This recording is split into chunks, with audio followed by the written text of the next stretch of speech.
ആകാശവാണി നമസ്കാരം. പ്രത്യേക വാർത്താ ബുള്ളറ്റിൻ വായിക്കുന്നത് അക്ഷയ് ഷാജി. പശ്ചിമേഷ്യൻ സംഘർഷത്തിന്റെ പശ്ചാത്തലത്തിൽ ഇന്നലെ UK വിദേശകാര്യ സെക്രട്ടറിയുടെ അധ്യക്ഷതയിൽ യോഗം ചേർന്നു. വിദേശകാര്യ സെക്രട്ടറി വിക്രം മിശ്രി ഇന്ത്യയെ പ്രതിനിധീകരിച്ച് യോഗത്തിൽ പങ്കെടുത്തു. അന്താരാഷ്ട്ര ജലപാതകളിലൂടെയുള്ള തടസ്സമില്ലാത്ത ഗതാഗതത്തിന്റെ പ്രാധാന്യം വിദേശകാര്യ സെക്രട്ടറി യോഗത്തിൽ ചൂണ്ടിക്കാട്ടി.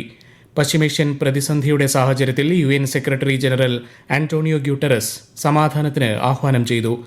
UAE ലക്ഷ്യമിട്ട് പുതിയ വ്യോമാക്രമണ പരമ്പരയ്ക്ക് ഇന്നലെ ഇറാൻ തുടക്കമിട്ടു.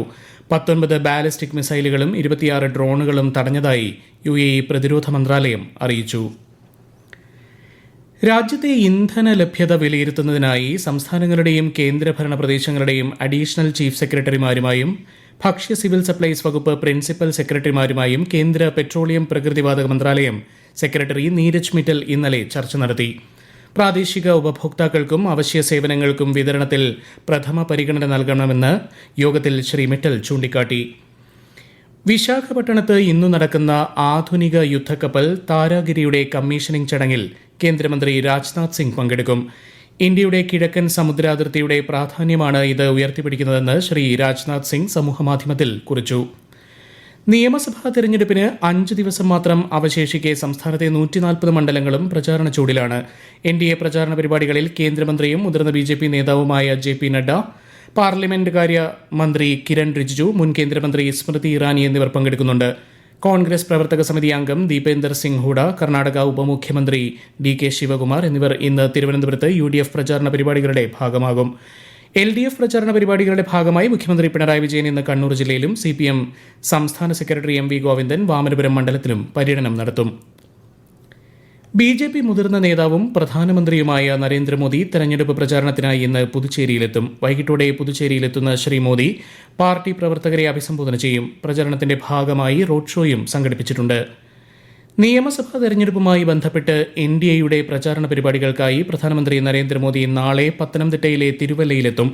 ഉച്ചയ്ക്ക് 3 ശേഷം തിരുവല്ല പബ്ലിക് സ്റ്റേഡിയത്തിലെത്തുന്ന പ്രധാനമന്ത്രി പൊതുപരിപാടിയിൽ പങ്കെടുക്കും.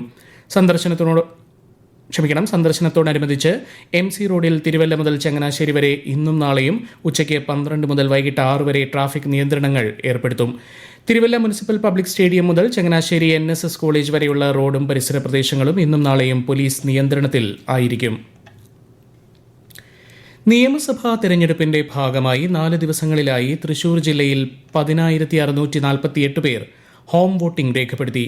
ഹോം വോട്ടിംഗ് പ്രക്രിയ ഏപ്രിൽ 6 വരെ ഉണ്ടായിരിക്കും.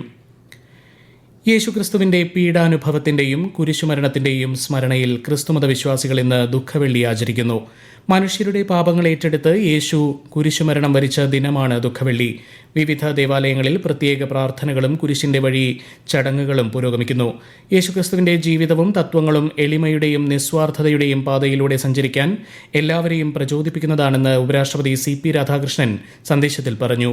യേശുക്രിസ്തുവിന്റെ ത്യാഗത്തെ അനുസ്മരിപ്പിക്കുന്ന ദിവസമാണ് ദുഃഖവെള്ളിയെന്നും ഐക്യം, കാരുണ്യം എന്നീ മൂല്യങ്ങൾ സമൂഹത്തിൽ ആഴത്തിൽ ഉളവാകട്ടെയെന്നും പ്രധാനമന്ത്രി നരേന്ദ്രമോദി സമൂഹമാധ്യമത്തിൽ കുറിച്ചു.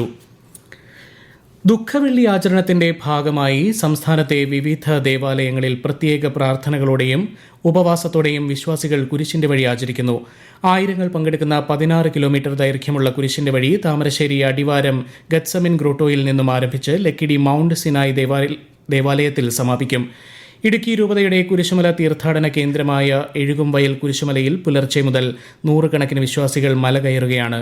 ഇന്ന് രാവിലെ കണ്ണൂരിലെ തെക്കി ബസാർ ഹോളി ഫാമിലി പള്ളിയിൽ നിന്ന് സ്റ്റേഡിയം കോർണറിലേക്ക് നടക്കുന്ന കുരിശിന്റെ വഴിക്ക് Thalassery arch bishop Mar Joseph Pamplany ഉൾപ്പെടെയുള്ള പ്രമുഖർ നേതൃത്വം നൽകുന്നു. വയനാട് ബാവലിപ്പുഴയിൽ 2 വിദ്യാർത്ഥികൾ മുങ്ങിമരിച്ചു. കോഴിക്കോട് സ്വദേശികളായ അദിനാൻ, ആഷിഖ് എന്നിവരാണ് മരിച്ചത്.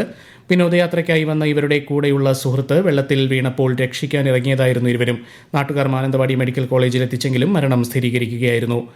വയനാട് സുൽത്താൻ ബത്തേരിയിൽ ജനവാസ മേഖലയിൽ ഇറങ്ങിയ മുട്ടിക്കൊമ്പൻ എന്ന ആനയെ മയക്കുവെടിവെച്ചു. ഇന്ന് പുലർച്ചെ മുതൽ വനംവകുപ്പ് നിരീക്ഷണത്തിലായിരുന്ന ആനയെ താത്തൂർ സെക്ഷനിൽ ഓനച്ചൻ കവലയിൽ വെച്ചാണ് മയക്കുവെടിവെച്ചത്. ദൌത്യം ആരംഭിച്ച് 13ാം ദിവസമാണ് വെടിവെക്കാനായത്.